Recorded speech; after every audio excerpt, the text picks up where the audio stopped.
Assalamualaikum warahmatullahi wabarakatuh.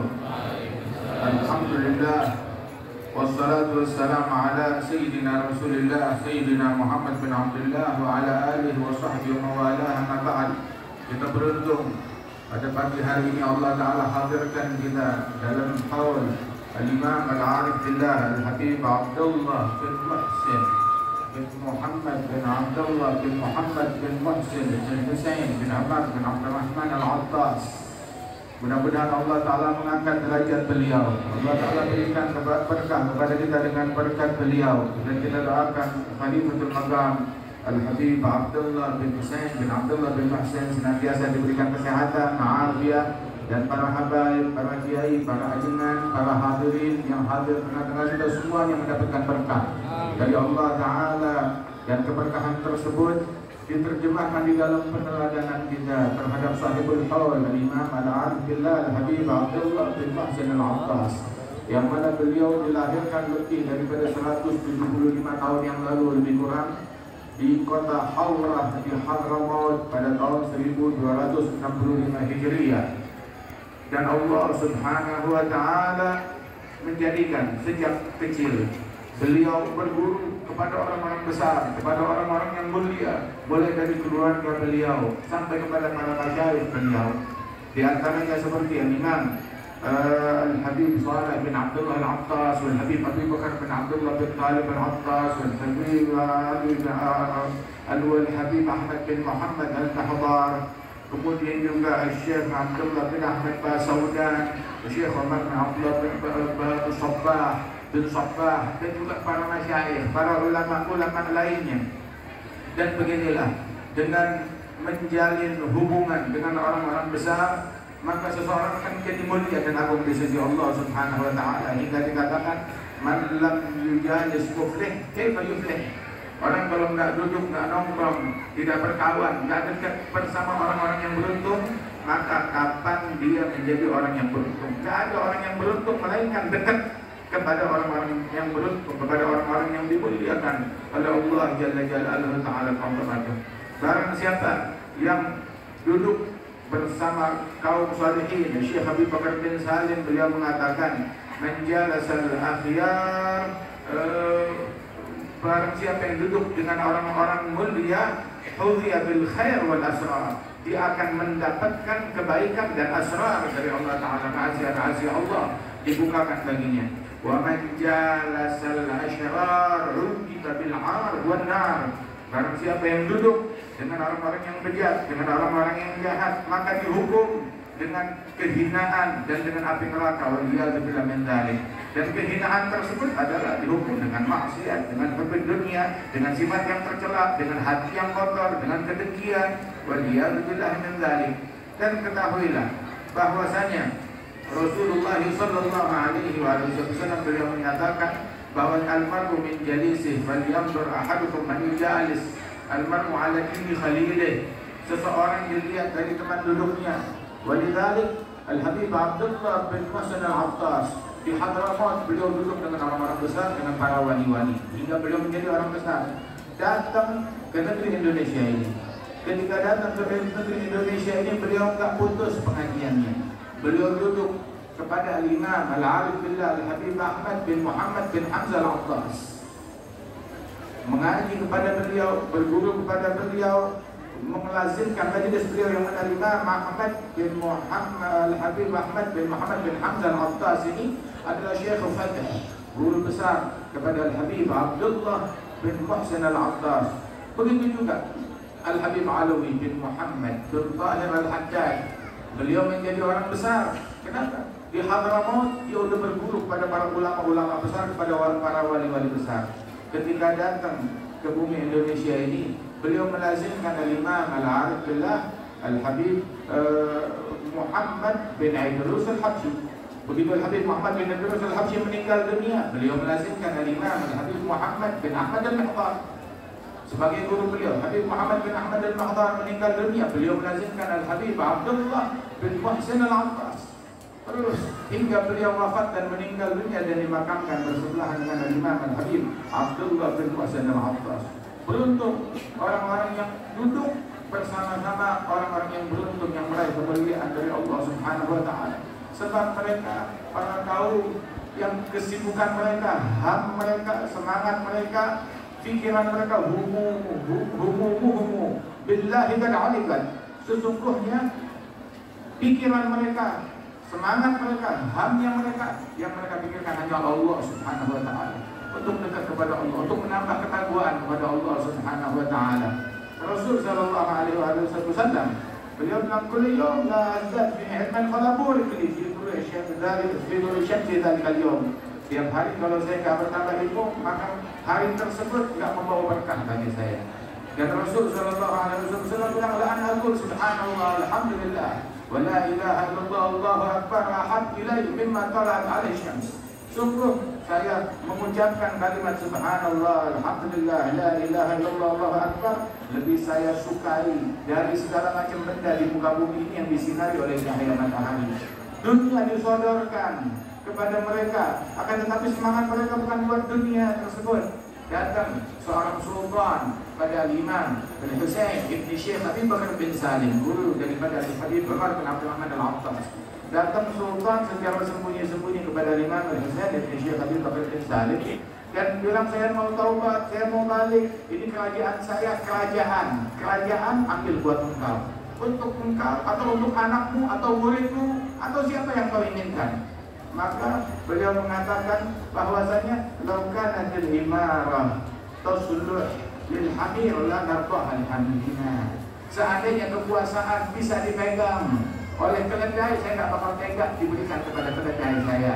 Al imarah awaluha nadama wa awsatuha al imarah wa awsatuha madama wa akhiruha azab yaumil qiyamah. Daripada kekuasaan tersebut, Rasul sallallahu alaihi wasallam bagaimana menyatakan awalnya adalah penyesalan, kemudian juga pertengahannya adalah kehinaan, dicemooh dan dihina, dan puncaknya nanti azab yaumil qiyamah. Wa hakadha, mereka adalah orang-orang yang semangat mereka gak ada semangat lain kecuali Allah Subhanahu wa taala. Wa li ghairillah ma qasadu. Gak ada tujuan kepada selain Allah Subhanahu wa taala. Wa ma'al Qur'an sikarani. Tahu yang mereka pikirkan? Yang mereka pikirkan adalah, nih hari saya belum ngaji, nih hari saya belum baca Quran, nih hari duha saya belum selesai, semalam witir belum beres. Itu yang mereka pikirkan. Bahkan Al-Habib Ali bin Muhammad Al-Habib, guru Al-Habib Abdullah bin Muhsin, beliau mengatakan bahwasanya orang dulu sumpahnya mereka itu beda dengan sumpahnya orang sekarang. Stresnya orang sekarang adalah ketika dia kena bala, ketika dia kena musibah, ketika ekonominya terjadi kebocoran, kekurangan duit, kekurangan harta, kekurangan rezeki, dia sumpah. Tapi sumpahnya orang dulu adalah ketika tidak menemukan khusyuk di dalam sholat, ketika tidak menemukan huduril qalb di dalam tilawatul Quran, ketika mereka tidak menemukan kelezatan dalam beribadah kepada Allah Ta'ala, itu adalah sumpah terbesar mereka udah bagaikan kiamat bagi mereka apabila tidak mendapatkan hal yang demikian tersebut. Tapi orang-orang sekarang mereka mengganti sumpah yang agung dengan sumpah yang remehan. Mestinya sumpah dengan berlian yang ada di sisi Allah, malah sumpah dengan kotoran kambing. Itu atas tabiru dan lebih huwa adana billadhi huwa khair. Dan memang itu hukuman dari Allah Subhanahu wa taala. Barang siapa yang tidak peduli dengan jawahir yang ada di sisi Allah Subhanahu wa taala, maka dia bakal disibukkan pikirannya dengan hal-hal yang hina, dengan hal-hal yang sepele, dengan hal-hal yang tidak ada harga. Begitu juga sebagaimana dikatakan bahwasanya hati manusia mesti mencinta. Tinggal pilihannya kepada dia, mencintai yang pantas dicintai atau mencintai kepada yang tidak pantas dicintai. Yang bilang nggak mau cinta kepada Nabi, nggak boleh cinta kepada Nabi, dan membahasakan cinta Nabi mengkultuskan atau mentuhankan. Berarti sahabat semuanya mengkultuskan Rasul sallallahu alaihi wasallam. Sebab maraitu ahad yuhibbu ahad ka ashabi Muhammadin yuhibbu Muhammadan. Enggak ada orang mencintai orang lain seperti sahabat-sahabat Nabi Muhammad mencintai Nabi Muhammad. Cintanya kita hingga kita melakukan hal-hal karena dorongan cinta kepada Rasulullah nggak ada bandingnya. Nggak ada apa-apa yang dibandingkan yang dilakukan sahabat. Darahnya Nabi diminum, darah hijamahnya Rasulullah sampai diminum oleh mereka. Kemudian juga keringatnya Rasulullah ditampung oleh mereka. Bahkan tidaklah Nabi meludah, melainkan ludahnya belum sampai di tanah, diambil oleh sahabat, begitu diusapkan ke wajah dan dada mereka. Kadu bahasanya Bukhari. Perawi meriwayatkan bahwasanya kadu yang tatilun ala wudu'ih. Hampir-hampir para sahabat itu yang tatilun kita bagaikan orang yang seperti kalau orang melihat dari jauh seperti berperang, perebutan. Seperti orang ribut berkelahi mengambil sisa air wudhunya Rasulullah Shallallahu Alaihi Wasallam setelah Rasulullah bangun bangkit dari wudhunya, mereka berlomba-lomba berebut daripada air wudhu tersebut. Demikian mencinta, dan barang siapa yang tidak memberikan cintanya kepada orang yang pantas dihukum dengan mencinta yang nggak pantas, yang cinta kepada artis, yang cinta kepada penyanyi, yang cinta kepada kasihan ayat, orang-orang yang buka-buka aurat, yang cinta kepada orang yang nggak pernah sujud sekalipun juga, mau itu atlet, mau itu apapun juga. Waliyadzubillah. Begitu juga dikatakan bahwasanya apabila kita ingin dekat kepada Allah Subhanahu wa taala, maka dekatlah kepada orang-orang yang dekat kepada Allah Subhanahu wa taala. Bita'alluq bi ahli sir yabdu laka sir. Dengan kita punya jalinan kepada orang-orang yang punya sir, punya hubungan dengan Allah, maka Allah bakal bukakan rahasianya kepada kita sekalian. Man la tagarrab bi ahli al-qurb magarab. Yang tidak mendekat kepada orang-orang yang dekat kepada Allah, maka dia tak bakal bisa dekat kepada Allah. Kalau dekat kepada Allah, dikasih alamatnya. Dikasih alamatnya. Apa alamatnya? Dekat kepada orang-orang yang dekat kepada Allah Ta'ala. Karena itu kita ketika meminta doa, diajarkan doa oleh Allah Ta'ala, dikasih alamat dan jalannya. Apa jalannya tersebut? Ihdinas siratal mustaqim. Berikan kami petunjuk hidayah ke jalan yang lurus. Mana jalannya? Jalannya Allah. Enggak. Siratal ladzina an'amta 'alaihim. Jalannya orang-orang yang Allah berikan nikmat kepada mereka. Minan nabiyyin was-siddiqin wasyuhada was-salihin wa hasuna ulaika rafiqa. Sebaik-baiknya pendamping adalah mereka, orang yang dimuliakan oleh Allah Ta'ala.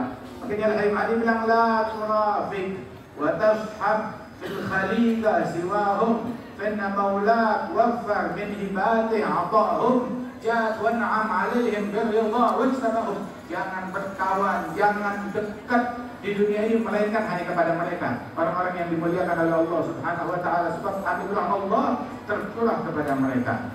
Anugerah Allah tercurah kepada mereka. Ya hanahum bihubbil Mustafa, ya hanahum, beruntung mereka cinta kepada Nabi. Tapi yang lebih hebat, beruntung mereka Nabi cinta kepada mereka. Dan Rasul sallallahu alaihi wasallam bilang kepada ibunda Al-Habib Abdullah bin Amr bin Yahya, irji'u ila biladikum. Waktu mereka ziarah kepada Rasulullah, dibilang pulang ke tempat kalian. Nazari wa antum hunak akbar min nazari wa antum hina. Pandanganku kepada kalian, perhatianku kepada kalian ketika kalian di negeri sana, di negeri kalian menjalankan ajarannya Rasul, itu lebih besar daripada pandangan kalian ketika berada di sini di Madinah bersama Rasulullah Shallallahu Alaihi Wasallam. Nah, kami itu dekat kepada mereka. Yang tidak dekat kepada mereka, walaupun ada bahwa memang ada.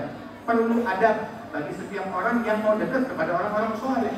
Tahu kan bagaimana seseorang dari Bani Israel mendampingi Sayyidina Isa bin Maryam. Dia mau mendampingi Sayyidina Isa, mau dekat kepada Sayyidina Isa, akan tetapi menelantarkan adab. Hatinya dipenuhi dengan cinta kepada duniawi, hingga dia ngambil roti dari Sayyidina Isa yang disediakan bekal mereka untuk melakukan perjalanan. Udah dihitung pas, tahu-tahu ketika datang waktunya makan, hilang habis. Loh, kemana ini? Kamu yang makan? Dia bilang, bukan saya makan. Dia berbohong begitu karena kecintaan duniawi dan lain sebagainya. Akhirnya Nabi Isa berjalan bersama dia hingga di hadapan mereka ada sungai. Nabi Isa jalan di atas sungai, bismillah, bersama muridnya ini dituntun jalan di atas sungai, nggak basah kaki mereka. Kemudian setelah sampai, sungguh maha besar Allah yang menunjukkan kehebatan ini. Nah, begitu. Tapi saya mau tanya, apakah kamu yang makan roti gandum kita, bekal kita? Kamu yang menghabiskan nafkah itu? Dia bilang, bukan saya. Dia masih berbohong lagi. Hingga akhirnya dihidupkan mayat yang sudah mati bertahun-tahun. Dia kagum melihat mukjizat tersebut. Dia tanya, betul kamu yang makan roti gandum kita? Bukan saya. Tetap masih berbohong juga. Hingga akhirnya ada gundukan tanah, dibagi menjadi 3 bagian. Doa menjadi emas 3-3-nya tersebut. Kemudian diberikan 1 buat saya, kata Nabi Isa, 1 buat kamu. Ini orang bertanya, yang 1 lagi gundukan emas buat siapa? Dia bilang, buat orang yang makan roti. Maka dia bilang, saya yang makan roti tersebut, saya yang mencurinya. Dia bilang, 3-3-nya ambil buat kamu. Asyahid di dalam kisah ini, tahu gak, ketika dia menelantarkan Adam berkhianat kepada gurunya, menelantarkan adab ketika duduk bersama kaum sholihin dihukum. Tahu, berkawan bersama penyamun, berkawan bersama penjahat. Ditinggal oleh Nabi, kamu ambil semua harta ini buat kamu, tapi jangan dekat sama saya. Nabi Isa pergi. Kemudian gak lama datang penyamun, dia bilang jangan ribut, sudah, jangan bunuh saya, kita berkawan aja. Ini harta kita bagi 3 bagian. Penyamunnya ada 2 dan dia 1. Mantan santri, mantan muridnya Nabi Isa. Hingga berjalan bersama penyamun, hingga dalam kisah mereka semuanya mati. Begitu, dan emas tersebut masih tersisa, dunia tersebut masih tersisa, nggak tersentuh, dilalui oleh Nabi Isa. Tiga-tiganya meninggal dunia, emas masih ada. Hadal masir, ini akhir bagi orang yang mentuhankan dunia, yang mengagungkan dunia. Waliyadzubillah min dzalik. Alhamdulillah, salaf kita radhiyallahu anhum wa ardhahum, semangat mereka apa yang ada di sisi Allah Subhanahu wa taala. Semangat mereka untuk dekat kepada Allah, dan kita yang hadir di sini ikuti mereka, teladani mereka. Jangan kita bergeser sedikit pun dari jalan mereka, baik itu pakaian, baik itu ucapan, baik itu metode, baik itu kebiasaan, sampai hatta pakaian. Kan Al-Imam Al-Habib Ahmad bin Abdullah bin Talib Al-Abbas, syadidul ghirah, punya kecemburuan yang besar terhadap syariat Rasul sallallahu alaihi wasallam, sampai bahkan terhadap yang mendetail seperti sunnah. Orang datang kepada beliau nggak berani pakai celana, pakai sarung. Kalau pakai celana ditegur oleh beliau. Bahkan di sana orang yang datang begitu, dulu kebiasaannya zaman dulu kumis dipanjangin, ditebelin setebal-tebelnya, jenggot dicukur habis. Ditegur oleh beliau. Jadi orang kalau mau datang itu dia piara janggut dulu, bersiap berbulan-bulan untuk ziarah Habib Ahmad bin Abdullah bin Talib. Dia piara janggut dulu, begitu. Nggak berani dia cukur. Kemudian nggak berani pakai peci hitam, dia pakai peci putih. Kenapa? Habib Ahmad kalau nggak bakalan negur. Suka aja mereka itu memakai peci putih, sebagaimana itu yang disukai oleh Rasulullah Sallallahu Alaihi Wasallam. Bahkan sebab kenapa? Man ghayyar zayyuh ghayyar siratah.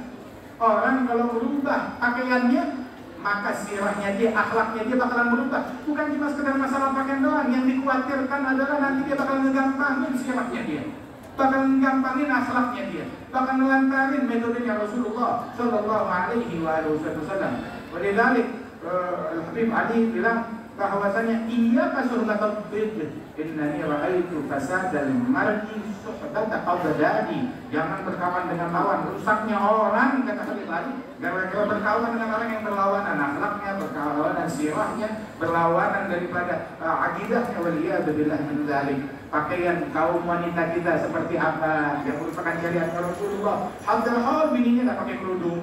Hadal hal kaum wanitanya keluar pakai parfum, kecium oleh laki-laki yang bukan mahramnya. Nabi bilang ayyuhal mar'atin kharajat min baitiha wa hiya mutahaddira fa hiya zaniyah. Perempuan keluar dari rumahnya pakai parfum, tercium aromanya oleh laki-laki yang bukan mahramnya, maka dia terkena dosa zina. Dan ambil berita, bapaknya juga kena dosa zina, dan juga suaminya kena dosa zina. Waliyadzubillah min dzalik. Hadir haul, hadir maulid, jaga pakaian kaum wanita kita, tutup aurat mereka dengan benar. Bukan tutup aurat kalau ke masjid, tapi kalau kawinan dia heboh-hebohnya. Kalau kawinan dia buka-buka aurat, bukan kayak kawinannya orang Islam, bukan kayak hajatannya orang Islam. Karenanya itu dulu fisik kafah.